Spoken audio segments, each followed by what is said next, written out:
И последнее. В Зырянке Верхнеколымского района состоялась презентация сборника песен местного автора Айталины Яковлевой. На ее счету уже более 30 композиций. Наш корреспондент Наталья Ломанова пообщалась с тем, кто идет с песней по жизни. На каждом концерте, проходящем в Зырянке, обязательный участник Айталина Яковлева.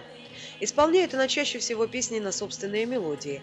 Страсть к сочинительству у Айталины появилась еще в юности. Сейчас на ее счету более 30 песен. Стихи к своим творениям берет чаще у колымских авторов или якутских поэтов. Я люблю очень свой родной край. И лучше всего, конечно, наши колымские авторы об этом пишут в своих стихах. Ложится у меня мелодия именно на стихи моих родных колымчан.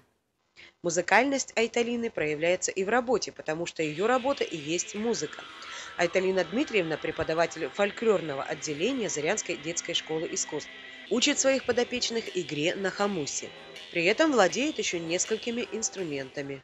Я играю на фортепиано. В юности еще бывало, что на ударных установках играла в народном оркестре на домре, а также очень люблю играть на гитаре, потому что у меня гитара еще с подросткового возраста. И когда я сочиняю песни, в основном у меня песни, музыка появляется, когда я аккомпанирую сама себе на гитаре. Последнее выступление для Айталины было особенно приятным, потому что было посвящено выходу в свет нотного сборника с ее песнями. Буклет «Чудные грани родной Колымы» включает в себя 13 песен и издан при финансовом содействии администрации Верхнеколымского района.